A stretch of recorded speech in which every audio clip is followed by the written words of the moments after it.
আর আল্লাহ পাক তো ওয়াদা করেছেন নবী সাল্লাল্লাহু আলাইহি ওয়াসাল্লামকে মেরাজের রাতে যে তোমার উম্মতের যে কোনো ব্যক্তি যদি শিরক না করে আমার সামনে হাজির হয় আমি তাকে মাফ করে দেব। একটা হাদিসে কুদসির মধ্যে এটাও আছে, হে আদম সন্তান, তুমি যদি আসমান এবং জমিন সমপরিমাণ গুনাহ নিয়ে আমার সামনে দাঁড়াও কিন্তু আমার সাথে কাউকে শরীক করনি, তাহলে আমি আল্লাহ তোমার সামনে আসমান জমিন সমান ক্ষমা নিয়ে দাঁড়াবো। আবার নবী সাল্লাল্লাহু আলাইহি ওয়াসাল্লাম সুপারিশ করবেন যার অন্তরে এক জাররা পরিমাণ ঈমান থাকবে তারা জান্নাতে যাবে। তাহলে কি কারণে 1999 জন মানুষ জাহান্নামে যাবে? উত্তরটা দেন দেখি। তাদের আমল নামে কিসের পাপ থাকতে পারে? কিসের? এটা বোঝার জন্য কি পিএইচডি করার দরকার আছে? এখন দেখেন, কিছু মানুষ আছে যারা বলছে যে ঈসা ইবনে মারিয়াম আল্লাহর সন্তান, নাউজুবিল্লাহ। এটা শিরক নয়? এবং তাদের সংখ্যা পৃথিবীতে 700-800 কোটির মতো, নাকি আরো কম বেশি হবে? যারা চলে গেছে, যারা আছে এবং যারা আসবে। কিছু মানুষ বলছে ওজায়ের আলাইহিস সালাম আল্লাহর সন্তান, নাউজুবিল্লাহ। এরা হচ্ছে জিউস যারা এখন প্যালেস্টাইন দখল করে আছে। আর এই কথা বলতে আমাদের বুকে ভয় থাকা উচিত নয় যে ওইটা আমাদের জমি, তাদের জমি নয়। ওখানকার ঘটনা হচ্ছে এমন, একটা উপমা দিয়ে বোঝানো যায়। মনে করেন আপনি আপনার ঘরে বসে আছেন, আপনার দরজায় একজন মেহমান এসেছে। মেহমান নক করছে, ঠক ঠক ঠক। ভাই আমাকে একটু হেল্প করেন, আমি খাইনি অনেক দিন, আমার কাপড় নাই, আমার খাবার নাই, আমার থাকার জায়গা নাই, একটু আশ্রয় দেন। আপনি মাশাআল্লাহ মুসলিম, দয়া পরবশ হয়ে দরজা খুলে দিলেন, তাকে ড্রয়িং রুমে বসালেন, সুন্দর করে খাওয়ালেন, কাপড় দিলেন, রেস্ট করার জায়গা দিলেন। এবার সে সেখানে থাকতে থাকতে পরিকল্পনা করলো যে আপনাকে আপনার বাসা থেকে বের করে দিবে। একদিন আপনাকে ঘাট ধরে আপনার বাসা থেকে বের করে দিল, দিয়ে দরজার ভিতর থেকে লাগিয়ে দিল। এখন দরজার বাইরে দাঁড়িয়ে আপনি নক করছেন, আমার ঘর আমাকে ফেরত দাও, আমার ঘর আমাকে ফেরত দাও।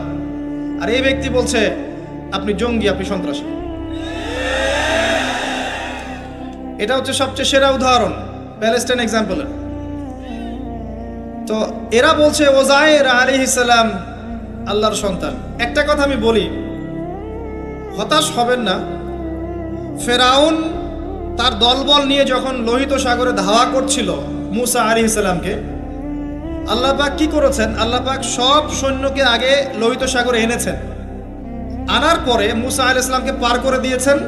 তারা যখন মাঝখানে এসেছে তখন আল্লাহ পাক ডুবিয়ে দিয়েছেন। ঠিক আছে? আল্লাহ পাক ঠিক একই কাজটা করবেন ইনশাআল্লাহ এই জেরুজালেমে ইনশাআল্লাহ। সবাইকে এনেছেন আল্লাহ পাক পৃথিবীর বিভিন্ন জায়গা থেকে। একটা নির্দিষ্ট সময় পর্যন্ত ওরা বিশ্বকে রুল করবে সামনে, একটা নির্দিষ্ট সময় পর্যন্ত এরা বিশ্বকে শাসন করবে সামনে অচিরেই। কিন্তু এরপরে আল্লাহ রাব্বুল আলামিন ঈসা ইবনে মারিয়ামকে নামাবেন এবং তার হাতে তাদের নেতা মসিহুদ দাজ্জাল নিহত হবে ইনশাআল্লাহ তাআলা। এবং পুরো কমিউনিটি একসাথে কোলাপস করে যাবে, পৃথিবী থেকে তার নাম অস্তিত্ব মুছে যাবে ইনশাআল্লাহ তাআলা। আল্লাহ পাক ওই লোহিত সাগরের সুন্নাহ এখানে অ্যাপ্লাই করবেন ইনশাআল্লাহ। আল্লাহ পাক এই কারণেই একত্রিত করেছেন, এটা আল্লাহ পাকের স্টাইল, সুন্নাহ। আসেন, এরা বলছে ওজাইর আলাইহিস সালাম আল্লাহর সন্তান। আবার দেখেন কিছু মানুষ বলছে আল্লাহকে পাওয়ার জন্য স্ট্যাচু ওয়ার্শিপ করা যায়, এরা হচ্ছে আল্লাহকে পাওয়ার মাধ্যম। কিছু মানুষ বলছে কবরে সেজদা করা যায়, কবরে শায়িত ব্যক্তি আল্লাহর কাছে সুপারিশ করবে। কিছু মানুষ বলছে আল্লাহ ছাড়া অন্য কারো কাছে দোয়া করা যায়, তিনি অনেক বুজুর্গ ব্যক্তি ছিলেন, আমার দোয়া পৌঁছে দিবেন আল্লাহ পর্যন্ত। কিছু মানুষ বলছে আল্লাহ ছাড়া অন্য কারো নামে নজর করা যায়, জবাই করা যায়, কসম করা যায়, ইত্যাদি ইত্যাদি। আর কিছু মানুষ আল্লাহর হালালকে হারাম করছে, আল্লাহর হারামকে হালাল করছে। কিছু মানুষ তাকদীরকে অস্বীকার করছে, ভাগ্যকে অস্বীকার করছে। কিছু মানুষ দুনিয়া নিয়ে এতই ব্যস্ত হয়ে আছে, দিনের জাররা পরিমাণ ফিকির নাই। আবার কিছু মানুষ এই উম্মতের মধ্যে দাবি করছে মুহাম্মদ সাল্লাল্লাহু আলাইহি ওয়াসাল্লাম শেষ নবী নন, আরো নবী আসতে পারে। এবং তারা প্রকাশ্যে মাহফিল করারও চেষ্টা করছে এখন বাংলাদেশে। আবার কিছু মানুষ বলছে আমরা কোরআন মানি, হাদিস মানি না। এই যতগুলো কথা আমি বললাম এর প্রত্যেকটাই হচ্ছে শিরক। এই শিরকগুলো হয় তিনভাবে। চিন্তায় শিরক হয়, কথায় শিরক হয় এবং কাজে শিরক হয়। চিন্তা, কাজ এবং কথা, আকীদায় শিরক থাকে, আমলে শিরক থাকে, আবার কথাতেও শিরক থাকে। এই শিরকের পাপের কারণে আল্লাহ রাব্বুল আলামিন বেশিরভাগ মানুষকে জাহান্নামে দিবেন, বলেন নাউযুবিল্লাহ। কিন্তু কারো আমল নামায় যদি শিরকের পাপ না থাকে, শিরক থেকে তওবা করে যে কোনো পাপ নিয়ে সে কবরে যায়, 99% সম্ভাবনা আছে এই মানুষকে আল্লাহ পাক মাফ করে দিবেন। তাহলে আমরা আজকে এতটুকু শিখলাম, প্রথমে সবচেয়ে বেশি কেয়ারফুল থাকতে হবে শিরকের ব্যাপারে, সবচেয়ে বেশি কেয়ারফুল থাকতে হবে শিরকের ব্যাপারে এবং বেদাআতের ব্যাপারে। এটা কি জিনিস? বেদাত হচ্ছে এমন জিনিস, মানে আমিলা আমালান লাইসা আলাইহি আমরুনা ফাহুয়া রাদ। নবী সাল্লাল্লাহু আলাইহি ওয়াসাল্লাম বলেছেন, কেউ যদি এমন কোনো কাজ করে ইসলামের মধ্যে যে কাজের পিছনে আমার কোনো দলিল নাই, প্রমাণ নাই, আমার পক্ষ থেকে কোনো আদেশ নাই বা নিষেধ নাই, কোনো হুজ্জত নাই, এটাই বেদাত, প্রত্যাখ্যাত। মানে আপনার প্রতিটা কাজ হতে হবে শুধুমাত্র নবী সাল্লাল্লাহু আলাইহি ওয়াসাল্লামের সুন্নাহ মতো। এই জায়গায় নতুন কোনো পদ্ধতি চালু করলে আপনি বেদাতি হয়ে যাবেন। বেদাতির পরিণতি কি? তার সমস্ত আমলগুলোকে আল্লাহ পাক ধুলো বানিয়ে দিবেন। দলিল সূরা ফুরকান। সবকিছু বলার সময় পাচ্ছি না মাহফিলে। আরো কি? আরো আছে। বুখারী হাদিসে এসেছে, নবী সাল্লাল্লাহু আলাইহি ওয়াসাল্লাম হাউজে কাউসারের সামনে দাঁড়িয়ে থাকবেন এবং এই কাউসারের পানি যে একবার পান করবে কিয়ামতের মাঠে, সে আর কখনো পিপাসার্ত হবে না। নবী সাল্লাল্লাহু আলাইহি ওয়াসাল্লাম পানি পান করাবেন উম্মতকে, হঠাৎ পর্দা পড়ে যাবে। আল্লাহ নবী বলবেন, ইন্নাহুম মিন্নি, এরা তো আমার উম্মত। পর্দা পড়ে গেল কেন? তাকে জানানো হবে, ইন্নাকা লা তাদরি মা আহদাসা বা'দাক। হে নবী, আপনি জানেন না আপনার মৃত্যুর পর এরা আপনার শরীয়তের মধ্যে কত বেদাত চালু করেছিল। তো বেদাতীদের সম্পর্কে নবী সাল্লাল্লাহু আলাইহি ওয়াসাল্লাম বলবেন, সুহকান সুহকান লিমান গায়্যারা বা'দি, দূর হও যারা আমার দ্বীনের মধ্যে সংযোজন করেছে, দূর হয়ে যাও। নবীজি অভিশাপ দিবেন, নাউযুবিল্লাহ। আরেকটা মারাত্মক বিষয় হচ্ছে, বেদাত করতে থাকলে মানুষ তওবা করে না। একজন চোর তওবা করতে পারে, সে জানে এটা খারাপ কাজ। একজন জেনাকারী তওবা করতে পারে, সে জানে এটা খারাপ। একজন পতিতালয়ের মেয়ে তওবা করতে পারে, সে জানে এটা খারাপ। কিন্তু যে ব্যক্তি ইসলামের কাজ করছে ভালো মনে করে, সে মনে করছে এগুলো কল্যাণের কাজ, ভালো কাজ, সে কখনো তওবা করতে চাইবে না। এই কারণে বেদাতি শেষ পর্যন্ত তওবা করে না। অতএব শিরক আর বেদাতের এই পাপ থেকে দূরে থাকেন। এরপরে আমি সামনে যাই। আরেকটা মেজর জিনিস থেকে আমাদেরকে বেঁচে থাকতে হবে, সেটা হলো হারাম রিজিক। আজকে আমাদের রিজিকের যে সিস্টেমটা আছে, এর মধ্যে বেশিরভাগ পরিবারে হারাম রিজিক ঢুকে গেছে, বলেন নাউযুবিল্লাহ। কেউ সরাসরি হারাম, কেউ ঘুরিয়ে ফিরিয়ে হারাম। সবচেয়ে বড় মারাত্মক যে হারামটা ঢুকেছে, তার নাম হচ্ছে রিবা বা সুদ। ম্যাক্সিমাম আমরা সুদখোর। আমার কিসের দাড়ি টুপি এগুলো দেখার প্রয়োজন নাই, আমি নিজেও সুদখোর। কিভাবে? প্রত্যক্ষভাবে না হলে পরোক্ষভাবে। মনে করেন আমি একটা ফ্ল্যাটে ভাড়া থাকি, ফ্ল্যাটের মালিক আমার ভাড়ার টাকা দিয়ে তার ব্যাংকের লোন শোধ করে, পরোক্ষভাবে আমি সুদের সাথে সম্পৃক্ত আছি। আপনি বাঁচতে পারবেন না। এই জামানা সম্পর্কে নবী সাল্লাল্লাহু আলাইহি ওয়াসাল্লাম বলেছেন, এমন একটা জামানা আসবে যেই জামানায় মানুষ সুদ থেকে বেঁচে থাকতে পারবে না।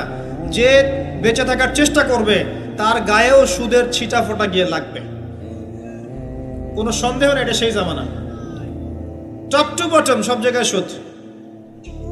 আর জানি না এই আয়াতগুলো কোরআনে আছে কি না আদৌ, বা এগুলো মানুষকে শোনানো হয় কি না আদৌ। তা আমি আমার জায়গা থেকে চেষ্টা করছি। আল্লাহ বা কোরআনে বলেছেন। কে বলেছেন? আল্লাহ বলেছেন। আমি অনুবাদ করছি, আমি জাস্ট অনুবাদক। সূরা বাকারা 279 থেকে পড়া শুরু করেন। আল্লাহ পাক বলছেন, ইয়া আইয়ুহাল্লাযীনা আমানু, হে মুমিনগণ, তুমি যদি মুমিন হয়ে থাকো, হে মুমিনগণ, ইত্তাকুল্লাহ, তোমরা আল্লাহকে ভয় করো। ইত্তাকুল্লাহ, তোমরা আল্লাহকে ভয় করো। ইত্তাকুল্লাহ, তোমরা আল্লাহকে ভয় করো।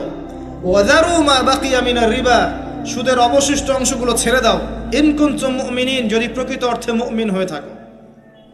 ওয়া ইন লাম তাফআলু, আমি আল্লাহ বলছি তোমরা যদি এটা না করো, ফাযরু বিহারবিন মিনাল্লাহি ওয়া রাসূলিহি, তাহলে আল্লাহ এবং তার রাসূলের সাথে যুদ্ধের ঘোষণা শুনে রাখো। গো অ্যাহেড, এখন রাস্তা আপনার। আমি অনুবাদ করে শুনিয়ে দিয়েছি, আপনার কান পর্যন্ত পৌঁছে গেছে। এখন decision is yours, path is yours, choose your path. রাস্তা আপনার, আপনি ফিক্স করেন কি করবেন। যদি আপনি সুদ খান 1 নাম্বার, অথবা দেন 2 নাম্বার, 3 আপনি সাক্ষী থাকেন, 4 লিখে রাখেন, আপনি সমান পাপী। এই 4 শ্রেণীর মানুষকে নবী সাল্লাল্লাহু আলাইহি ওয়াসাল্লাম অভিশাপ দিয়েছেন, লাআনত করেছেন। আর নবী সাল্লাল্লাহু আলাইহি ওয়াসাল্লামের অভিশাপ নিয়ে যদি আমরা কবরে যাই, তাহলে মান নবিয়ুক উত্তর দিতে পারবো, এটা বিশ্বাস করা বোকামি। তার অভিশাপ নিয়ে যদি আমরা হাসরের মাঠে উঠি, হাউজে কাউসারের পানি পাবো, প্রত্যাশা করাটা বোকামি হবে। তার অভিশাপ নিয়ে যদি আমরা হাসরের মাঠে উঠি, তাহলে তিনি আমাদের জন্য সুপারিশ করবেন, এটা ভাবা বোকামি হবে। মেরাজের রাতে আল্লাহ রাসূল দেখে এসেছেন 1 শ্রেণীর মানুষকে রক্তের নদীতে ফেলে মাথা ফাটিয়ে দেওয়া হচ্ছে। নবী জিজ্ঞাসা করলেন সাল্লাল্লাহু আলাইহি ওয়াসাল্লাম, এরা কারা হে জিবরাইল? জিবরাইল আলাইহিস সালাম বললেন, এরা আপনার উম্মতের সেই সব ব্যক্তি যারা ছিল সুদখোর, যারা সুদের মধ্য দিয়ে মানুষের রক্ত চুষে খেয়েছে। আজকে রক্তের নদীতে এদেরকে ফেলে মাথা ফাটিয়ে দেওয়া হচ্ছে। কি করবেন আপনি ফিক্স করেন। ইসলাম তরবারির জোরে ছড়ায় নাই। আমি আপনার গর্দানে তরোয়াল ধরে বলবো না যে সুদ ছেড়ে দেন, বলবো? কেউ বলবে না। ইসলাম এভাবে ছড়ায় নাই। ইসলাম সৌন্দর্য দিয়ে ছড়িয়েছে, সুন্দর উপদেশ দিয়ে ছড়িয়েছে। উদউ ইলা সাবিলি রাব্বিকা বিল হিকমা ওয়াল মাউইযাতিল হাসানাহ ওয়াজাদিলহুম বিল্লাতি হিয়া আহসান, এভাবে ইসলাম ছড়িয়েছে। ফাযাক্কির ইন নাফাআতিয যিকরা সায়াযাক্কারু মান ইয়াখশা, হে নবী আপনি উপদেশ দিন, যদি উপদেশ কাজে লাগে শীঘ্রই যারা আল্লাহকে ভয় করে তারা আপনার উপদেশ গ্রহণ করবে ইনশাআল্লাহ। ওয়া ইয়াতাজান্নাবুহাল আশকা, যারা পাপাচারী ফাসিক তারা উপদেশ গ্রহণ করবে না। ফাযাক্কির ইন্নামা আনতা মুযাক্কির, আপনি উপদেশ দিন, আপনি শুধু উপদেশদাতা। লাস্তা আলাইহিম বিমুসাইতির, আপনি কারো উপর দারোগা নন। এটা একজন দায়ীর কাজ, একজন আলেমের কাজ, এর বেশি কিছু না। আমাদের ম্যাক্সিমাম রিজিকের মধ্যে সুদ ঢুকে গেছে। হয় আমরা খাচ্ছি, না হলে দিচ্ছি, না হলে সাক্ষী থাকছি, না হলে লিখে রাখছি। আরেকটা কথা বলি, এই হাদিসটাও শুনে রাখেন। নবী করিম সাল্লাল্লাহু আলাইহি ওয়াসাল্লাম কার নবী? আপনার তো, আপনারই তো নবী। তিনি বলেছেন সুদের পাপের 73টা শাখা আছে। কতটা? যার সর্বনিম্ন শাখা হচ্ছে নিজের মায়ের সাথে জেনা করা। এখানে যদি একটা বিল্ডিং থাকে, যে বিল্ডিং এর মধ্যে মনে করেন কথার কথা না আউযুবিল্লাহ অনেক প্রস্টিটিউট মহিলা আছে, কথা বুঝতে পারছেন?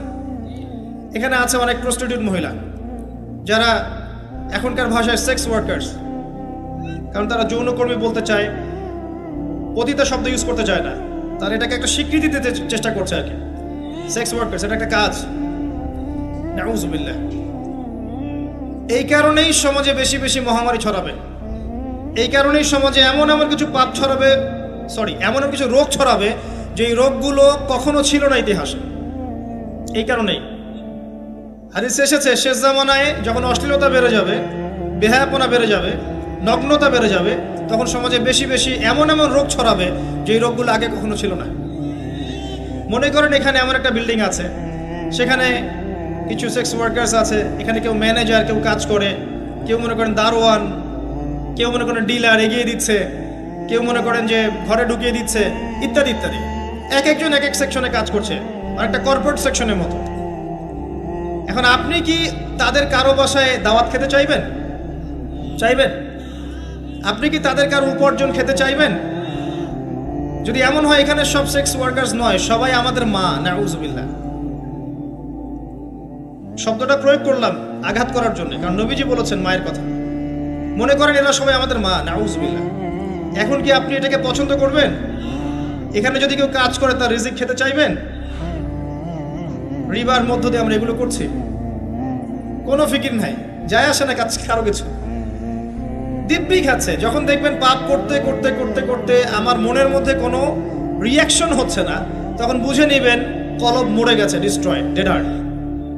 হ্যাঁ, একজন মুমিনের পরিচয় হচ্ছে ছোট ছোট পাপ তার কাছে পাহাড়ের মতো মনে হবে, আর একজন ফাসিকের পরিচয় হচ্ছে বড় বড় পাপ তার কাছে মাছির মতো মনে হয়, তাড়ালেই চলে যাবে। আরো আছে, সহিহ বুখারীর একটা হাদিসে নবীজি বলেছেন, যে ব্যক্তি 1 দিরহাম সুদ খায় সে যেন 36 বার জেনা করেছে।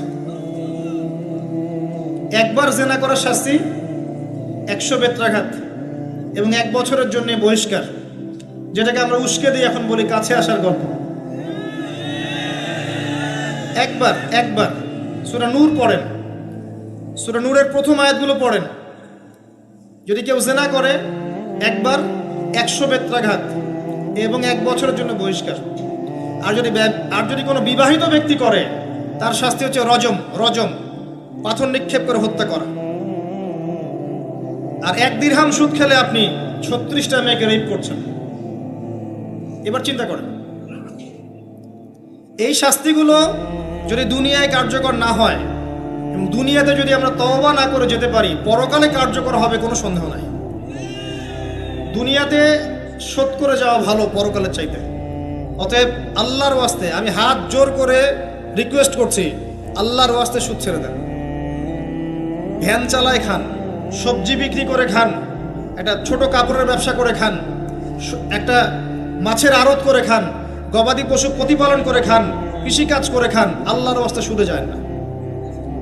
আপনার পুরো দুনিয়া এবং আখিরাত বরবাদ হয়ে যাবে এবং আপনি এর মধ্য দিয়ে আল্লাহর সাথে যুদ্ধ করছেন, নবীর সাথে যুদ্ধ করছেন।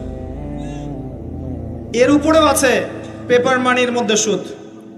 ওই যে বললো 1 দিরহাম, এই দিরহাম আবার কি জিনিস?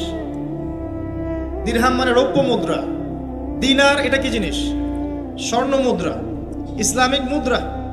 সেই যে চলে গেছে ব্রিটিশরা আসার আগে, এখন আর দেখা যায় না।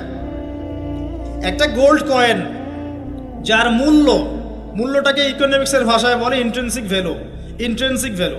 এই ভ্যালুটা এই স্বর্ণ মুদ্রার ভিতরেই থাকে। একটা পেপার মানির ভ্যালু, ইন্ট্রিনসিক ভ্যালু এর ভিতরে থাকে না, এর বাইরে থাকে, যেটাকে আপনি নিয়ন্ত্রণ করতে পারবেন, কমাতে পারবেন, বাড়াতে পারবেন। আর এর সাথে যখন পেট্রোডলার অ্যাড হয়েছে তখন তো মাশাআল্লাহ জুলুম আরো উপরে উঠে গেছে। আর যারা পেট্রোডলার সিস্টেম চালু করেছে, এইসব ভোগবিলাসী আরবদেরকে আমরা বলি এরা হচ্ছে আমিরুল মুমিনিন, নাউজুবিল্লাহ, সুবহানাল্লাহ। কত অন্ধ হলে মানুষ এদেরকে আমিরুল মুমিনিন মনে করতে পারে, যারা মুসলিমদের প্রপার্টি সব আমেরিকার হাতে তুলে দিয়েছে, আর সেই প্রপার্টি দিয়ে এরা বম্বিং করে করে সারা বিশ্বের মধ্যে মুসলিম হত্যা করছে। আল্লাহ পাক সেই যে বলেছেন সূরা মাইদার মধ্যে 51 নম্বর আয়াতে, ইয়া আইয়ুহাল্লাযীনা আমানু, হে মুমিনগণ, লা তাত্তাখিযুল ইয়াহুদা ওয়ান নাসারা আউলিয়া, হে মুমিনগণ তোমরা ইহুদি এবং খ্রিস্টানদেরকে বন্ধুরূপে গ্রহণ করো না। কে বলেছেন? আল্লাহর চেয়ে কি আমি জিওপলিটিক্স ভালো বুঝি? আল্লাহর চেয়ে আমি আমার ভালো মন্দ ভালো বুঝি? কাদেরকে? বা'দুহুম আউলিয়া ও বা'দ, যারা একে অপরের বন্ধু, ওয়া মান ইয়াতাওয়াল্লাহুম মিনকুম ফাইন্নাহু মিনহুম, তোমাদের মধ্যে কেউ যদি ওদের দিকে মুখ ফিরায় সে তাদের অন্তর্ভুক্ত, এই উম্মার কেউ না তারা। সে যেই হোক, বিশ্বের এইসব নামধারী মুসলিম কান্ট্রিদের চাইতে বাংলাদেশের পররাষ্ট্রনীতি অনেক ভালো আছে, 1000 গুণে ভালো আছে। কি মনে করেন আর এসব ফাসেকা জালেমদেরকে আপনি আমিরুল মুমিনিন মনে করছেন? আল্লাহ পাক বোঝার তৌফিক দান করুন। আসেন, রিবার কথা বলতে গিয়ে কথাটা আসছি, ইন্ট্রিনসিক ভ্যালু বলে একটা বিষয় আছে। এত ডিটেলস বিষয় মাহফিলে বলা সম্ভব না। এতটুকু বলবো যে ইনশাআল্লাহু তাআলা আপনি যদি আপনার সম্পদকে সাস্টেইনেবল অ্যাসেটে রূপান্তরিত করেন, আগামী দিনগুলোতে আপনি ইনশাআল্লাহ জিতবেন, আদারওয়াইজ হেরে যাবেন। ফর এক্সাম্পল, আপনি যদি আপনার সম্পদকে জমিতে কনভার্ট করেন, গবাদি পশুর প্রজেক্ট করেন, আপনি যদি মাছের প্রজেক্ট করেন, ব্যবসা ইনভেস্ট করেন, বা কিছু গোল্ড রাখেন, কিছু সিলভার, কিছু আপনার রূপা রাখেন, ইত্যাদি ইত্যাদি, পরবর্তী সময়গুলোতে গিয়ে আপনার সম্পদের মান কমে যাবে না, ইনশাআল্লাহ বাড়বে। আপনি সমস্ত সম্পদ যদি পেপার মানির মধ্যে রেখে দেন, আস্তে আস্তে আপনার সম্পদের মান কমবে। সামনে 10, 15, 20, 30 বছর পর আপনি সম্পদ হারাবেন। এর চেয়ে বেশি কিছু আমি বলতে পারবো না, বাকিটা আপনারা পড়াশোনা করে বুঝে নেবেন। যেটা বলতে চাচ্ছি, ইকোনমিক সেকশনে আমরা সবাই মোটামুটি হারামের সাথে সম্পৃক্ত। এর পাশাপাশি আছে আবার ঘুষ, আছে না? না দিলে চাকরি হয় না, সুবহানাল্লাহ। আবার অনেক আলেম ফতোয়া দিচ্ছে এখন, তুমি যদি যোগ্য হয়ে থাকো কিন্তু তোমাকে জব দিচ্ছে না, তাহলে তোমার জন্য ঘুষ দেওয়া জায়েজ। সুবহানাল্লাহ, কত ঘুরিয়ে ফিরিয়ে জায়েজ করছি আমরা, আল্লাহ ভালো জানেন। যে নিবে আর যে দিবে সমান অপরাধী দুইজন। একজন ব্যক্তি মাদক দ্রব্য সেবন করে, আরেকজন ব্যক্তি মাদক উৎপাদন করে, কেউ সেল করে, কেউ ডিস্ট্রিবিউট করে, সবাই অপরাধী না? এরপরে আবার আছে দেখবেন অন্যের সম্পদ আত্মসাৎ করা, দুর্নীতি করছি, অন্যের সম্পদ আত্মসাৎ করছি। অনেক সময় দিনের লেবাজেই, ধার্মিকতার লেবাজেই মানুষের সম্পদ লুটে পুটে খাচ্ছে। কত মাজার আছে যায় দেখেন, মানুষের সম্পদ কিভাবে লুটে খাচ্ছে আল্লাহ ভালো জানে। ওখানে যত মোমবাতি জমা পড়ে, এগুলো বিক্রি করলে মনে একটা পদ্মা সেতু হবে, আল্লাহ ভালো জানে। বেশি বলে ফেলাইছে মনে হয়। যাই হোক, এমন অনেক জায়গা আছে, গরু ছাগল দিচ্ছে, মাশাআল্লাহ মানতের টাকা দিচ্ছে।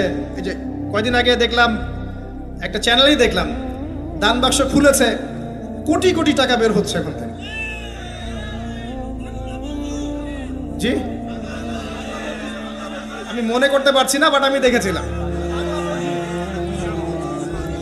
তো না, ঠিক আছে, মসজিদে টাকা দিতে পারে মানুষ, সমস্যা নাই। আমি বলছি এমন জায়গা যেখানে আল্লাহর সাথে শিরক হচ্ছে। বিষয়টা হচ্ছে, আমরা ধর্মের লেবাজে অনেক সময় মানুষের সম্পদ লুটে পড়ে খাচ্ছি না? অনেক মুসলিম আছে যারা বোনের সম্পত্তির অধিকার দেয় নাই।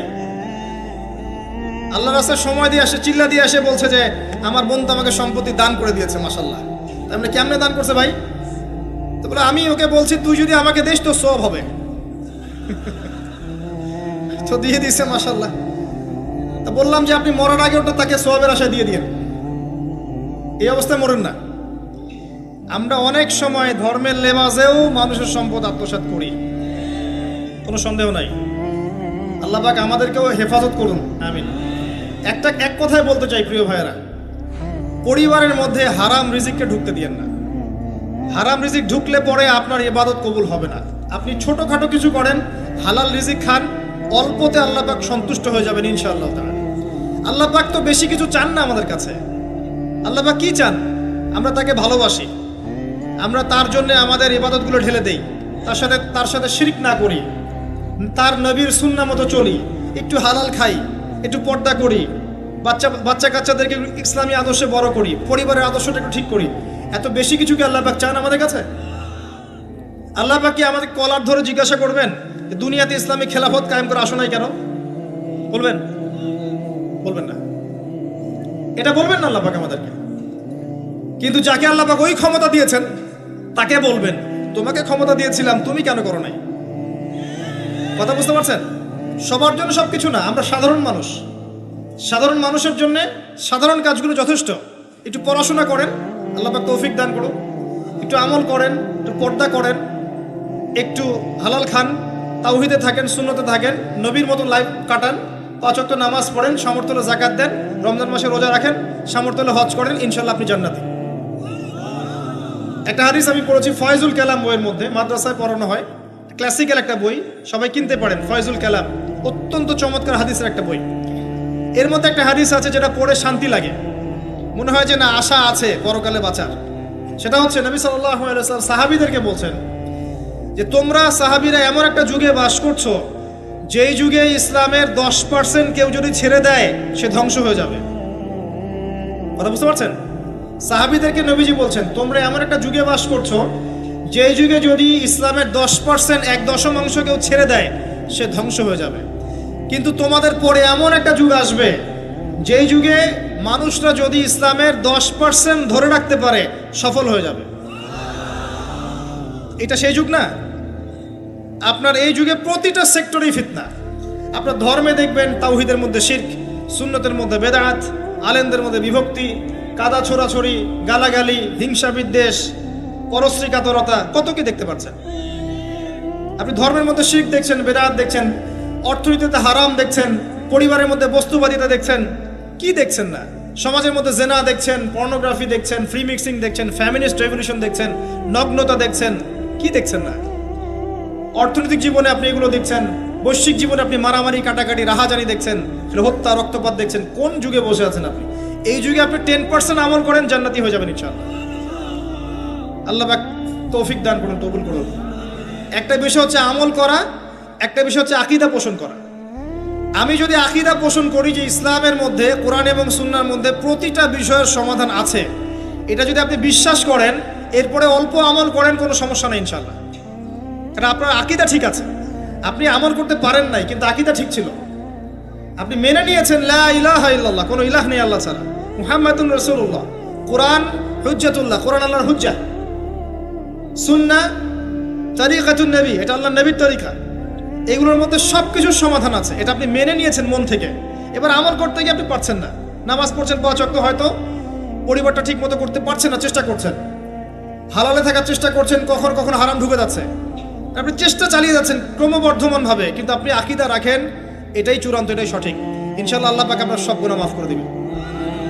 আর একজন ব্যক্তি আকীদাই রাখে না, সে মনে করে ইসলাম ওই যুগে চলতে, ওই যুগে চলে না। সে মনে করে কোরআন এবং সুন্নাহ সবকিছু নাই, আমার মস্তিষ্ক প্রসূত বুদ্ধি সবকিছু। কেউ মনে করে সায়েন্সই সবকিছু, কেউ মনে করে মানব রচিত বিধানই সবকিছু। কেউ যদি এগুলোকে চূড়ান্ত মনে করে, তখন আমল আর কাজে আসবে না। এই বাতিল আকীদা নিয়ে বেশি বেশি আমল করেও লাভ নাই। আকীদা আগে স্পষ্ট করতে হয়, পরিষ্কার করতে হয়। আল্লাহ পাক আমাদেরকে পরিচ্ছন্ন আকীদা দান করুন, আমিন। রিজিকের ব্যাপারে প্রিয় ভাইরা সচেতন হয়ে যান। এরপরে চলে আসেন একটা মৌলিক জায়গায় আসবো, ফ্যামিলি। এখানে মা বোনরা আছেন, এখানে অনেক যুব সমাজের তরুণ তরুণীরা আছে, আমাদের পিতৃমহ অনেক আমাদের পিতামহরা আছেন। এটা একটা ভালো সুযোগ এই পরিবার সম্পর্কে দুটো মৌলিক কথা বলার জন্য। আমি অনেক দিন থেকে চাচ্ছিলাম এমন একটা পরিবেশ। লিসেন ভাই, আল্লাহ পাক একটা আয়াতে বলেছেন, সূরা তাহরিম আয়াত নাম্বার 6, ইয়া আইয়ুহাল্লাযীনা আমানু, হে মুমিনগণ, কু আনফুসাকুম, নিজে জাহান্নামের আগুন থেকে বাঁচো, ওয়া আহলিকুম নারা, তোমার পরিবার বর্গকে বাঁচাও, আলাইহা মালাইকাতুন গিলাজুন শিদাদ, যেই জাহান্নামে কঠোর মনের ফেরেশতা আছেন, লা ইয়াসুনাল্লাহা মা আমারহুম ওয়া ইয়াফআলুনা মা ইউমারুন, আল্লাহ পাক তাদেরকে যে আদেশ করেন সে আদেশ পালনে তারা বিন্দুমাত্র ভূক্ষেপ করে না, মানে বিন্দুমাত্র গাফেলতি করে না। আল্লাহ পাক ভয় দেখাচ্ছেন জাহান্নামে এমন ফেরেশতা আছেন, আল্লাহ যা আদেশ করবেন তাই করবে। এই জাহান্নাম থেকে নিজে বাঁচো, পরিবার বর্গকে বাঁচাও। নিজে বাঁচবো কিভাবে? আমি বলে দিয়েছি কিভাবে। আপনি জ্ঞান অর্জন করবেন, আমল করবেন, হালাল খাবেন, তাওহীদে থাকবেন, সুন্নতে থাকবেন, ইনশাআল্লাহ বেঁচে যাবেন। পরিবার বর্গকে বাঁচাবেন কিভাবে? আসেন শুরু করি, শুরু থেকে। শুরুটা হবে আপনার বিয়ে দিয়ে।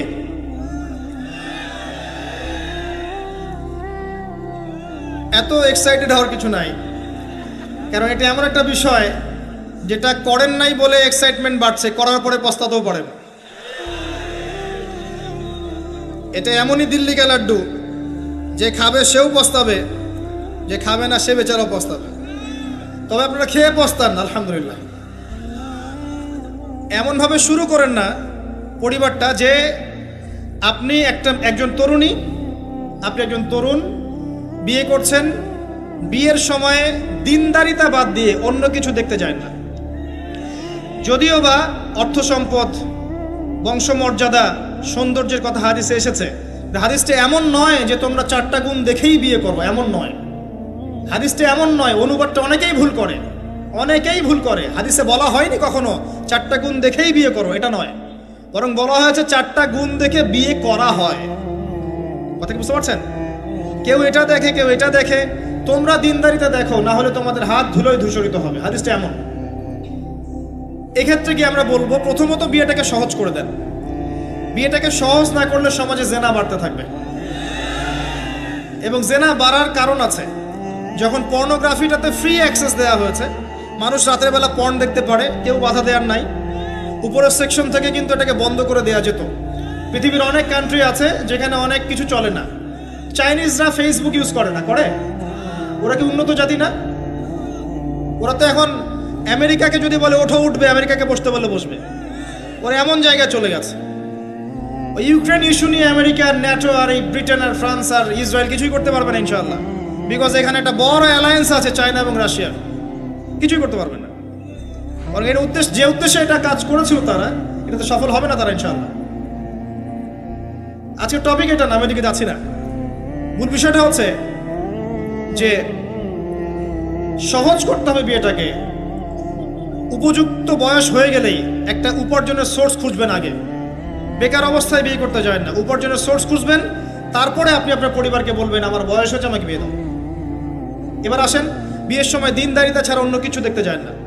এরপরে যদি সে সুন্দর হয় বা সুন্দরী হয় বা ভালো বংশের হয়, অথবা দেখা যায় যে ভালো টাকা পয়সা ওলা ইত্যাদি ইত্যাদি, এটা আপনার নূরুন আলা নূর, এটা বোনাস। কিন্তু এগুলো যদি নাও থাকে, শুধু দিনদারিতা থাকে, আপনি রাজি হয়ে যান। পরিবারের কর্তাদেরকেও বলবো যে মেয়ে বিয়ে দেওয়ার সময় ছেলের টাকা পয়সা দেখতে যায় না, ছেলের স্ট্যাটাস দেখতে যায় না বেশি বেশি, পরে দেখবেন এই মেয়ে ওর ঘরে গিয়ে পস্তাচ্ছে।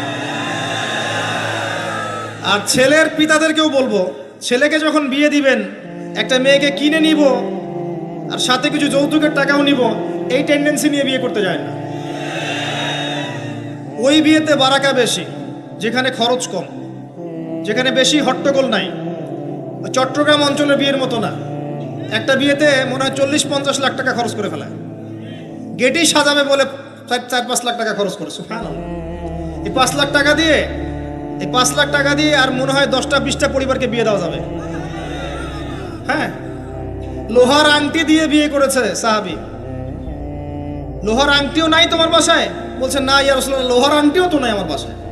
তাহলে কি করবা? কোরআনের কয়টা সূরা জানো? যে এই সূরাগুলো জানি, এগুলো শিখিয়ে দিও, যাও, মোহর হয়ে গেছে। কত সহজ বিয়ে, কত সহজ। আর এখন যেটা হয়, মেয়ে খুঁজবে দিনদার বিল গেটস, আর ছেলে খুঁজবে দিনদার ক্যাটরিনা। কথা বুঝতে পারছেন? প্রিয় ভাইয়েরা, দিনদারিতাকে প্রাধান্য দেন, আর কিচ্ছু না। আপনি সফল হবেন ইনশাআল্লাহ, শান্তি পাবেন। এবং বিয়ের পরে আল্লাহর পক্ষ থেকে একটা ভালোবাসা আসবে। যদি আপনি দেখেন যে আপনার স্ত্রী খাদিজা রাদিয়াল্লাহু আনহার মতো, আয়েশা রাদিয়াল্লাহু আনহার মতো, হাজেরা আলাইহিস সালামের মতো সবর করেনেওয়ালা, যে আপনাকে দিনের পথে এগোতে সাহায্য করে, তাহলে আর অন্যদিকে চোখ দেওয়ার দরকার নাই, রাজি হয়ে যান। এরপর আপনার পরিবার শুরু। এখানে উভয়ের মাঝে হৃদ্যতা, ভালোবাসা থাকতে হবে। তবে আরেকটা কথা বলে রাখি, সবাই মনোযোগ দিয়ে কথাটা শোনেন। একটা পরিবারের ভিত্তি শুধু ভালোবাসা দিয়ে টিকে থাকে না। একটা পরিবারের ভিত্তি টিকে থাকে আপোষের বিশ্বাসের উপরে। একে অপরকে বিশ্বাস করতে শিখতে হবে, একে অপরকে শ্রদ্ধা করতে হবে, একে অপরের সম্মান দিতে জানতে হবে। আপনাকে আপনার স্ত্রীকে আপন মনে করতে হবে, আপনাকে আপনার স্বামীকে আপন মনে করতে হবে। বাইরের মানুষ আপন নয়, এরা আপন আপনার। একজন একজন লেবাস, পোশাক। এরপরে আপনি মোহর শোধ করেন, আপনি সন্তান সন্ততি নেন, সন্তান সন্ততিদেরকে আল্লাহর এবং তার রাসূলের আদর্শে বড় করে তোলেন।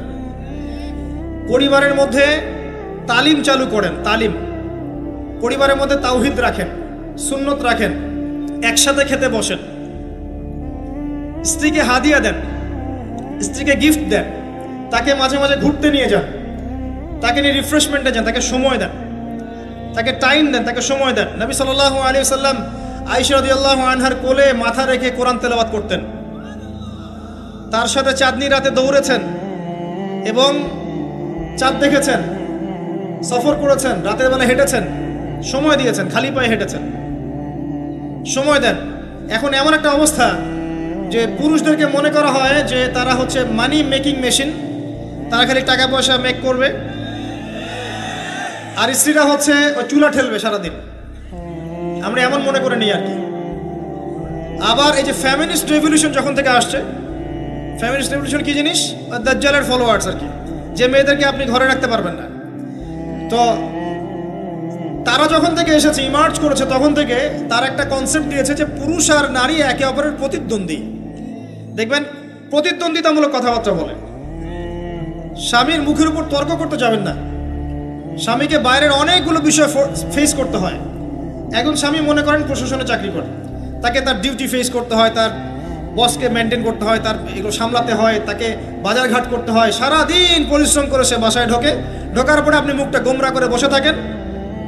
স্বামী আহলান সাহলান করেন না, তাকে একটু আদর করেন না, মহব্বত করেন না, তো অটোমেটিকলি তো আপনার দিক থেকে তার মনটা চলে যাবে অন্যদিকে, স্বাভাবিক। আপনি আপনি আপনার স্বামীর জন্য সাজেন না, বাইরের মানুষের জন্য সেজে গুজে আপনি মার্কেটে যান। প্রবলেম সেগুলা। এরা মনে করে স্বামী স্ত্রী একে অপরের প্রতিদ্বন্দ্বী, অথচ এরা একে অপরের পরিপূরক, একে অপরের পরিপূরক। উভয় হৃদ্যতা ভালোবাসায় পরিবার গড়ে ওঠে। যে পরিবারের মধ্যে হৃদ্যতা ভালোবাসা আছে, ওই পরিবারের বাচ্চা কাচ্চারা দেখবেন বড় আলেম হবে, বড় নেতা হবে, বড় বড় কিছু হবে ইনশাআল্লাহ। যেখানে এগুলো নাই, ওই ওই সন্তানরা বড় হয় হতাশার মধ্যে, কাজের বুয়ার কাছে, ডে কেয়ার সেন্টারে। এরা তো বড় হয়ে জঙ্গি হবেই, সন্ত্রাসী হবেই, স্বাভাবিক। ভালো প্যারেন্টিং দিতে পারে নাই। এরকম না বিষয়টা। সময় দিতে হবে, একে অপরের দায়িত্ব বুঝতে হবে, আপোষের মধ্যে বিশ্বাস থাকতে হবে, ভালোবাসা থাকতে হবে এবং সবরের মানসিকতা থাকতে হবে। মেয়েদের ব্যাপারে বলাই হয়েছে তারা বাঁকাহার, অতএব চাপ দিতে যায় না, ভেঙে যাবে। চাপ দিতে যায় না, ভেঙে যাবে। ওই অবস্থায় ছেড়ে দিলে ওই অবস্থায় থেকে যাবে। একটা কথা আমি বলি, আমি শিখেছি আমার লাইফ থেকে, আল্লাহ পাকের প্রতিটা সৃষ্টি এক একটা রূপক মেসেজ দিচ্ছে। জানেন, রাবার গাছ দেখেছেন? রাবার গাছ, যে গাছ থেকে রাবার হয়, গাছটাকে দেখবেন পরিচ্ছন্ন, গাছটা পরিষ্কার। যে নিজে পরিষ্কার করে সে নিজেও পরিচ্ছন্ন। জমিনের মধ্যে দেখবেন মৃত জমিন, বৃষ্টি পড়লো, সজীব হয়ে উঠলো, সবুজ ধান ক্ষেত। এই সবুজ ধান ক্ষেতটা আপনার যৌবন, আস্তে আস্তে ফসল হবে। এই ফসল হওয়ার টাইমটা হচ্ছে আপনার পৌরত্ব। এরপরে ফসলটা কেটে ফেলা হবে। এই ফসলটা আপনার ভালো কাজ, আমল সালেহ, এটাকে রেখে দেওয়া হবে। বাকিটাকে হলুদ বর্ণের যে খড়কুটা, এটাকে জ্বালিয়ে দেওয়া হবে। এই যে ধান গজালো, একটা সিজন গেল, এর মধ্যে আপনার দুনিয়ার জীবনের হায়াতের রূপকতা আছে। জি, পাহাড়কে দেখেন, পাহাড় বিশালতা নিয়ে দাঁড়িয়ে থাকে। ওর গায়ে যতই ঢিল মারেন, লাথি মারেন, সমালোচনা করেন, সে নড়বে না তার জায়গা থেকে, থাকবে। সে ওর জায়গায় স্টিল থাকবে, কিন্তু সে শান্ত থাকে, সে চিল্লাফাল্লা করে না। তাই যারা সাহসী বীর, তারা বেশি কথা বলে না, শান্ত থাকে। যারা পাহাড়ের মতো দৃঢ়, ওরা বেশি কথা বলে না। সাগরকে দেখেন, বিশাল সাগর। কক্সবাজারে যান, সাগরকে বিশাল সাগর গর্জন করছে, ভিতরে অনেক সম্পদ, অনেক মাখলুক আছে। আপনি সামনে গিয়ে দাঁড়ান, বিনয়ের সাথে আপনার পা ধুয়ে দিবে, কোনো অহংকার করবে না। প্রতিটা সৃষ্টি আল্লাহ পাকের এক একটা মেসেজ দেয়। ঠিক মেয়ে মানুষও একটা মেসেজ দেয়। কি মেসেজ? আল্লাহ পাক মানুষকে সবচেয়ে সুন্দর করে সৃষ্টি করেছেন, আর মানুষের মধ্যে মেয়েদেরকে সবচেয়ে বেশি সুন্দর করে সৃষ্টি করেছেন। আল্লাহ পাকের সবচেয়ে সুন্দর সৃষ্টি হচ্ছে মেয়েরা, এবং তারা খুব নরম হয়, নরম, প্রজাপতি ধরার মতো। প্রজাপতিকে ধাপ করে ধরতে পারবেন না আপনি। শক্ত করে ধরতে গেলে প্রজাপতি নষ্ট হয়ে যাবে, মরে যাবে। প্রজাপতিকে কোমলভাবে ধরতে হবে। ঠিক মেয়েদের সামনেও আপনার কোমল থাকতে হবে। বেশি হার্ড হতে যাবেন, শেষ। আমি আপনার গার্লফ্রেন্ডের সামনে কোমল হতে বলি নাই, আপনার ওয়াইফের সামনে হতে বলেছি। কোমল থাকলে আপনি জিতে যাবেন। দেখবেন দুনিয়ার চিল্লা ফাল্লা করছে আপনার বাসায়, আপনি চুপচাপ আছেন, পাহাড়ের মতো কোমল আছেন। 5 মিনিট পর দেখবেন নিজেই ঠান্ডা হয়ে এসে বলছে, আচ্ছা সরি, ভুল হয়ে গেছে। আর যদি আপনি চিল্লা ফাল্লার কাউন্টার দিতে যান, তাহলে দেখবেন সুটকেস গোছানো শেষ, বাবার বাড়ি চলে গেছে। ডিল করা খুব ডিফিকাল্ট। এখানে আপনাকে খুবই সবরের পরিচয় দিতে হবে। আল্লাহ পাক বোঝার তৌফিক দান করুন। আর আমরা মা বোনদেরকে রিকোয়েস্ট করব, 4টা মূলনীতি মেনে কাপড় চোপড় পরবেন। আপনার কাপড়টা এমন হবে না যেই কাপড়টা পরলেও অঙ্গ প্রত্যঙ্গ দেখা যায়, বোঝা যায়, এমন হবে না। কাপড়টা এমন হবে না এত টাইট ফিটিং যে আপনার অঙ্গের উঁচু নিচু অবয়ব বোঝা যায়, এমন হবে না। কাপড়টা এমন হবে না যেটা অমুসলিমদের পোশাক, আর কাপড়টা এমন হবে না যেটা পুরুষদের পোশাক। এই মূলনীতিগুলো মেনটেন করে কাপড় পরবেন ইনশাআল্লাহ। এছাড়াও মেয়েদের কথায় পর্দা আছে, চলনে পর্দা আছে, ওঠা বসায় পর্দা আছে। নামাজ পড়ার সময় তাদেরকে কিছুটা শালীনভাবে নামাজ পড়তে হয়। তাদের চোখের দৃষ্টির মধ্যে পর্দা আছে। এগুলো কে শিখাবে এখনকার মেয়েদেরকে? সবসময় বিজি দেখবেন, নতুন কোন সিরিয়াল আসছে, নতুন কোন ফ্যাশন আসছে, নতুন কোন পার্লারে কি আসছে, কোন কাটিং আসছে, কোন নায়িকা আসলো। ওই যে বাংলাদেশে কোন এক নায়িকা আসছে, তাই নিয়ে মিডিয়াতে এমন তোলপাড়, মনে কি নাকি একটা অবস্থা। আল্লাহর কাছে তোমার কি মূল্য আছে? হে, আল্লাহর কাছে তোমাদের কি মূল্য আছে? তোমরা কি 5 ওয়াক্ত নামাজ পড়ো? তোমরা কি পর্দা করো? তোমাদের মধ্যে হায়াবোধ কিছু আছে? তোমরা মানুষকে ভালো কিছু শেখাও? সমাজকে ভালো কিছু দাও, শালীন কিছু দাও। আল্লাহর কাছে তোমাদের কি মূল্য আছে? নবী সাল্লাল্লাহু আলাইহি ওয়াসাল্লাম তো জাহান্নাম দেখে সেই কথাটাই বলেছেন, আমি জাহান্নাম দেখে আসলাম, সেখানে বেশিরভাগ অধিবাসী হচ্ছে মেয়ে, নারী। কি কারণ? তারা এমন কাপড় চোপড় পরে বাইরে ঘুরতো, যেই কাপড় পরেও তারা নগ্ন থাকতো। আমি কি ব্যাখ্যা করতে হবে? আপনি দেখতে পারেন না? এবং তারা স্বামীর সাথে কুফরি করত। সারা জীবন স্বামী যদি তাদের ভরণ পোষণ দেয়, ভালোবাসে, মহব্বত করে, তাদের জন্য জীবনটা ক্ষয় করে ফেলে, এক পর্যায়ে গিয়ে বলবে সারাটা জীবন তোমার কাছে কিছুই পাইলাম না। বাস্তব। এগুলোর কারণে মেয়েরা বেশি বেশি জাহান্নামে যাবে। এবং তারা মানুষ মারা গেলে মাতম করে, বুক পিঠ চাপড়ায়, এই কারণে যাবে। এবং তর্ক লাগলে অভিশাপ দেয় বেশি, এই কারণে যাবে। আল্লাহ পাক আমাদের মা বোনদেরকে হেফাজত করুন। তবে একটা হাদিস আছে সুসংবাদের।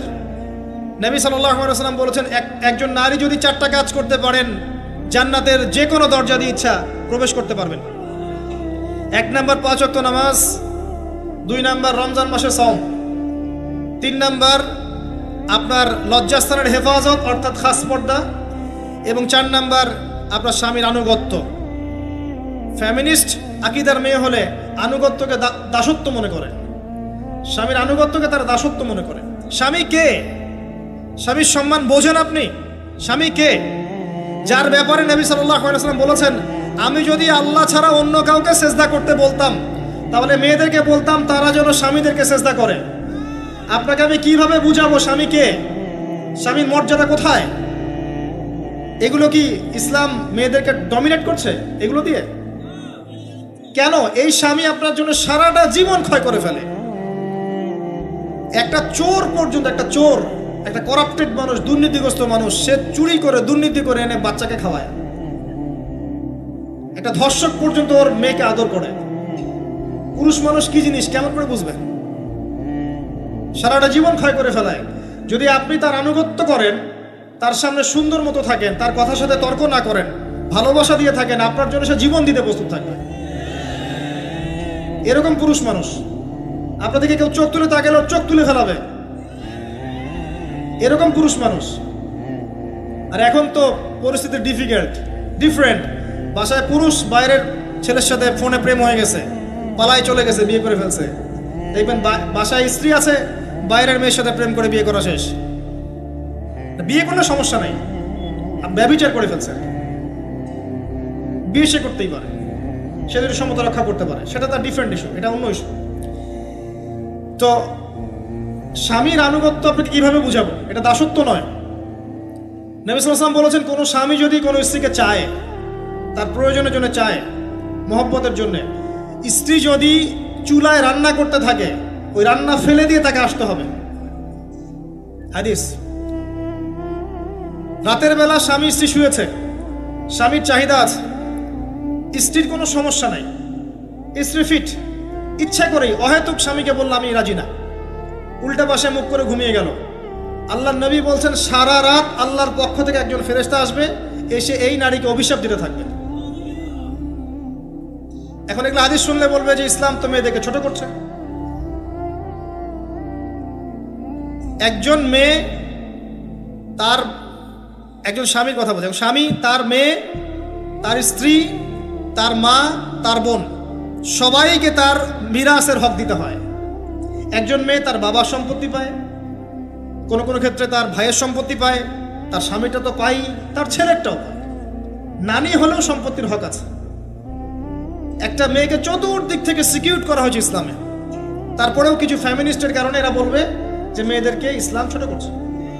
হ্যাঁ, মেয়েদেরকে ইসলাম কেন ছোট করছে? কারণ পর্দা করে যে বাইরে বেরোতে বলেছে, ঢ্যাং ঢ্যাং করে নগ্ন হয়ে বেরোতে নিষেধ করেছে, এই কারণে। যদি বলে যে হ্যাঁ ইসলাম আপনাদেরকে ফ্রি মিক্সিং এর স্বাধীনতা দিচ্ছে, আপনারা সবাই ফ্রি মিক্সিং করেন, গেঞ্জি পরেন, টি শার্ট পরেন, স্যান্ডো গেঞ্জি পরে বাইরে ঘুরে বেড়ান, টাইট ফিটিং প্যান্ট পরে বাইরে ঘুরে বেড়ান, সব জায়গায় আপনারা ফ্রি মিক্সিং করেন, পর্ন দেখেন, জেনা করেন, মদ খান, ইসলাম খুব ভালো। তখন তোমাদের জন্য তো ইসলাম নয়, তোমরা জাহান্নামে যাও, আল্লাহর কি আসে যায়? ইসলাম তোমাদের জন্য নয়, তোমরা জাহান্নামে গিয়ে মরো, ইসলামের কিচ্ছু যায় আসে না। আল্লাহর ওয়াস্তে পারিবারিক আদর্শের দিকে ফোকাস করেন প্রিয় ভাই। নিজে জাহান্নামের আগুন থেকে বাঁচান, পরিবার বর্গকে বাঁচান, পরিবার আরেকটা পার্ট হচ্ছে আপনার পিতামাতা। পিতামাতার সাথে খারাপ আচরণ করতে যায় না আল্লাহর ওয়াস্তে। সেই ব্যক্তির জন্য ধ্বংস যার পিতা মাতা বেঁচে আছে, তাদের হক আদায় করে সে জান্নাতে যেতে পারলো না, তার জন্য ধ্বংস। আরেকটা অংশ আছে আপনার সন্তান সন্ততি। বাচ্চা কাচ্চার প্যারেন্টিংটা খুব সুন্দর করে করেন। যখন আপনি স্ত্রীর সাথে মিলন করতে গিয়েছেন তখন দোয়া পড়েন, আল্লাহুম্মা বিসমিল্লাহি আল্লাহুম্মা জান্নিবনা শাইতান ও জান্নিবিশ শাইতান মা রাযাকতানা। আমার মনে হয় এখনকার জেনারেশন যেগুলো আছে ফাসেক, মাদক সেবন করে, পর্নোগ্রাফিতে আসক্ত, ইয়াবাখোর, স্মাগলিং করছে, চুরি করছে, হাবিজাবি, ধর্ষণ করছে, আমার মনে হয় না তাদের পিতামাতা তাদেরকে জন্ম দেওয়ার সময় এই দোয়াগুলো পড়েছিল। কারণ পিতামাতা এই দোয়া পড়লে ওই সন্তানকে শয়তান স্পর্শ করতে পারে না। সন্তান হবে, সন্তান ছেলে হোক মেয়ে হোক, আপনার এটা নিয়ে মন খারাপ করার কিছু নাই। একজন কন্যা সন্তানকে লালন পালন করে সৎপাত্রে পাত্রস্থ করলে এই মেয়ে পরকালে আপনার জন্য জাহান্নামের আগুন থেকে ঢাল হয়ে যাবে। যার কাছে দুইজন মেয়ে আছে, দুইটা মেয়েকে সে ভালো করে মানুষ করেছে, নবী সাল্লাল্লাহু আলাইহি ওয়াসাল্লাম বলছেন সে জান্নাতে আমার সাথে এমন করে থাকবে, এইভাবে। কেউ যদি বিধবার দায়িত্ব নেয়, সেও নবী সাল্লাল্লাহু আলাইহি ওয়াসাল্লামের সাথে এইভাবে থাকবে। এতিমের দায়িত্ব নেয়, এইভাবে থাকবে। ফ্যান্টাসিতে ভুগছেন, একটা এতিম মেয়েকে বিয়ে করেন, একটা অসহায় তালাকপ্রাপ্ত মেয়েকে বিয়ে করেন, একটা বিধবা মেয়ে যার স্বামী মারা গেছে, কেউ নাই দেখার, তাকে বিয়ে করেন, তারপরে বোঝা যাবে আপনার মধ্যে কতটুকু দিন আছে। আর বর্তমান সভ্যতা আমাদের কি সমাধান দিবে? সবাই যদি দিনদের একটা করে ক্যাটরিনা খোঁজে, এই এতিম, এই বিধবা, এই যাদের দেখার কেউ নাই, এই মেয়েগুলা কি রাষ্ট্রের সম্পত্তি হয়ে থাকবে? এদের দায়িত্ব কে নিবে? পুরুষরা যদি দায়িত্ব না নেয়, কে দায়িত্ব নিবে? এখন কেউ যদি ওদের দায়িত্ব নিতে যায়, তখন তাকে আবার খারাপভাবে উপস্থাপন করা হয়, এই ব্যক্তির মনে হয় চরিত্র খারাপ। কিন্তু এদিকে বাইরে 10টা জেনা করে বেড়াচ্ছে, কোনো সমস্যা নাই, এগুলো উস্কায়। এইসব জাহেলদের জন্য ইসলাম নয়। ইসলামের প্রতিটা বেসিক ফান্ডামেন্টাল মানবতার কল্যাণের জন্যই। এগুলোকে ফরজ করা হয়নি, আপনি নফল, আপনার সামর্থ্য থাকলে আপনি করতে পারেন, না করলে কোনো সমস্যা নেই। কেউ যদি করে যে ইসলাম পরিপূর্ণরূপে পালন করার চেষ্টা করছে, এটার উপরে আমল করার চেষ্টা করছে, তাহলে আপনি তাকে ক্রিটিসাইজ করছেন কেন? কি সমস্যা আপনার? আরেকটা পার্ট হচ্ছে সন্তান সন্ততি। বাচ্চা কাচ্চাকে ছোটবেলা থেকেই মানুষ করতে হবে এমনভাবে যাতে করে বড় হয়ে এরা এই উম্মার খালেদ এবং ওমর হতে পারে। বাচ্চা ছোট বাচ্চাকে আপনি ভালো খাবার দেন, মায়ের স্নেহ দেন, বাবা মার সাথে রাখেন, একটু গ্রাম্য পরিবেশে নিয়ে গিয়ে তাকে বড় করেন। কেন বলছে কথা? এখানে পরিবেশ সুন্দর থাকবে, সে দৌড়াবে ধুলার মধ্যে, মাঠের মধ্যে খেলবে, সুন্দর ভাষা শিখবে। এরপরে তাকে ভালো প্রতিষ্ঠানে পড়ান। প্রতিষ্ঠানটা এমন হবে যে প্রতিষ্ঠানে জেনারেল শিক্ষা, ইসলামিক শিক্ষা একসাথে দেয়া হচ্ছে, সে সব শিখবে। আমার ছেলে কোরআনে হাফেজও হবে, আমার ছেলে ডক্টরও হবে, ইনশাআল্লাহ। এভাবে করে তোলেন। আধুনিক হন, মাথাটা খাটান, ব্যাকডেটেড মানসিকতা বাদ দেন। বিশ্বটা এগিয়ে গেছে, আমাদেরকে এগিয়ে যেতে হবে। একমুখী জ্ঞান দিয়ে আপনি কিচ্ছু করতে পারবেন না এই যুগে। দ্বিমুখী শিক্ষার একটা হারমোনিয়াস কম্বিনেশন দরকার। আমাকে কোরআন জানতে হবে, সায়েন্সও জানতে হবে, নাহলে আমি সায়েন্স দিয়ে কোরআনকে ব্যাখ্যা করতে পারবো না, কোরআন দিয়েও সায়েন্সকে ব্যাখ্যা করতে পারবো না। জানতে হবে, আমাদেরকে শিখতে হবে, পড়তে হবে, প্রচুর পড়তে হবে। বাচ্চাদেরকে ছোট থেকে বড় করেন এভাবে। আস্তে আস্তে গিয়ে দেখবেন তারা যখন কিশোর, তাদের বন্ধু বান্ধবের সার্কেলের দিকে খেয়াল রাখেন। আপনি বাবা হিসেবে তার বন্ধুর মতো আচরণ করেন, মা হিসেবে তার সাথে বান্ধবীর মতো আচরণ করেন, তার সাথে ক্লোজ হন, তার সমস্যাগুলো জানার চেষ্টা করেন। তাকে ফ্রি মিক্সিংয়ের মধ্যে পড়াশোনা করতে দিবেন না, না হলে স্কুল লাইফে সতীত্ব হারিয়ে ফেলবে। অনেক সময় অনেক মেয়ে আছে স্কুল লাইফে সতীত্ব হারিয়ে ফেলেছে, কলেজ লাইফে যেতে যেতে প্রস্টিটিউশনে চলে গেছে, অনেক মেয়ে আছে। এগুলো টপ সিক্রেট না, এগুলো সব ওপেন সিক্রেট। এখন ঘরে ঘরেই সমস্যা, মানুষ লজ্জায় বলতে পারে না। যে কটা মিডিয়া আসে এগুলো তো আমরা জানি, ঘরে ঘরেই সমস্যা ঢুকে গেছে, মানুষ লজ্জায় বলতে পারে না। ছোট ছোট বাচ্চা মেয়েদেরকে পর্যন্ত রেপ করা হচ্ছে এখন। এটা সেই ফ্যামিলিস্ট রেভলিউশনের কারণেই হচ্ছে। যত বেশি জেনাকে উস্কে দেওয়া হবে, তত বেশি ধর্ষণ বাড়বে। ধর্ষণ বাড়তে বাড়তে এক পর্যায়ে বাচ্চাদেরকে ধর্ষণ করা বাড়বে। এরপরে কি হবে জানেন? এরপরে মানুষ সমকামী হবে বেশি বেশি, ছেলের সাথে, নাউজুবিল্লাহ। তারপরেও কি হবে বলে যাচ্ছি, এরপরে আরো একটা ধাপ আসবে, যখন মানুষ গবাদি পশুর সাথে জেনা করবে। দেখে নিয়েন, এগুলো হাদিসে এসেছে, এমনি এমনি বলছি না, মানুষ এগুলো করবে। বাচ্চা কাচ্চাকে বড় করেন, ভালো খাবার দেন, ওকে খেলাধুলা করতে দেন। ও যত বেশি খেলাধুলা করবে ও শরীরটা ক্লান্ত হবে, তখন খাবে ভালো, বেশি খাবে, ব্রেন শার্প হবে, ওকে ওর নেতৃত্ব দেওয়ার যোগ্যতা অর্জন হবে। ওকে খেলাধুলা করতে দেন। আপনার মেয়েকে মেয়েদের ব্যাচ একটা পুরুষ টিচার পড়াচ্ছে, ওই ব্যাচে আপনি মেয়েকে পড়তে দিয়েন না। একটা কোচিংয়ের ভাইয়া বাসায় এসে আপনার মেয়েকে প্রাইভেট পড়াবে গোপন কক্ষে, এগুলো করতে দিয়েন না। পরে আপনার মেয়ের ইজ্জত চলে গেলে আপনি হামাও করবেন, তখন আপনি অ্যাক্সেস করে দিচ্ছেন, জেনার সুযোগ দিচ্ছেন। শয়তান উস্কে দিবে, শয়তান তো চাচ্ছেই জেনা করাতে। মেয়েদেরকে মেয়েদের পরিবেশে পড়ান, ছেলেদেরকে ছেলেদের পরিবেশে পড়ান। ওরা বড় হোক, ম্যাচিউরড হোক, যখনই বিয়ের বয়স হয়ে যাবে দ্রুত বিয়ে দিয়ে দেন। বিয়ের পরে এরা পড়াশোনা করুক। বিয়ের পর পড়াশোনা করে অনেকে বড় আলেম হয়েছে, অনেকে বড় জাতির নেতাও হয়েছে। আমাদের জাতির পিতার ইতিহাস দেখেন, কত বছর বয়সে তিনি বিয়ে করেছিলেন, ইতিহাস দেখেন। একজন প্রেমময়ী নারী যদি পাশে থাকে, একজন ব্যক্তি বিশ্ব জয় করতে পারে। এই যে প্রমাণ দেখিয়ে দিয়েছে, করেন নাই? এরকম আগেকার মানুষদেরকে দেখবেন, ম্যাচিউরড হয়ে গিয়েছেন, বিয়ে করেছেন, এরপরে স্ত্রী পাশে ছিল, বিশ্বকে ডিল করেছে, নেতৃত্ব দিয়েছে। এই বিষয়গুলোতে খেয়াল রাখেন। পরিবারে হারাম ঢুকতে দিয়েন না। পরিবারটাকে ইসলামিক মূল্যবোধে গড়ে তোলেন। কু আনফুসাকুম ওয়া আহলিকুম নারা, এই হাদিসের উপর আমল করেন। আল্লাহ পাক তৌফিক দান করুন, আমিন। এরপরে বড় বিষয়গুলোতে যাবেন আপনি ইসলামের খেদমত, ইসলামের প্রচার, ইসলামের প্রসার, Islamic association, Islamic NGO, Islamic হাবিজাবি, এগুলোর দিকে আপনি পরে যাবেন। আগে বেসিকগুলো ঠিক করবেন। এই কাজগুলো যদি আমরা করতে না পারি, তাহলে আল্লাহ পাক ওই যে বলেছে সূরা আরাফ 179 প্রথমে বলেছে, ওর অন্তর্ভুক্ত হয়ে যাব। তাদের পাপ কি ছিল? তারা যে বেশি বেশি জাহান্নামে গেছে, কি পাপ ছিল? 1 নাম্বার, লাহুম কুলুবুন লা ইয়াফকাহুনা বিহা, ওদের কলব ছিল, উপলব্ধি করেনি। ওয়ালাহুম আযানুন লা ইয়াসমাউনা বিহা, কান দিয়েছিলাম শোনেনি। ওয়ালাহুম আ'য়ুনুন লা ইউবসিরুনা বিহা, চোখ দিয়েছিলাম দেখেনি। উলাইকা কাল আনআম, এরা হচ্ছে গবাদি পশুর মতো। বাল হুম আদাল, বরং তার চাইতেও নিকৃষ্ট। ওয়া উলাইকা হুমুল গাফিলুন, এরা হচ্ছে গাফিল সম্প্রদায়। আল্লাহ পাক আমাদেরকে যাবতীয় গাফিলতি থেকে হেফাজত করুন, আমিন।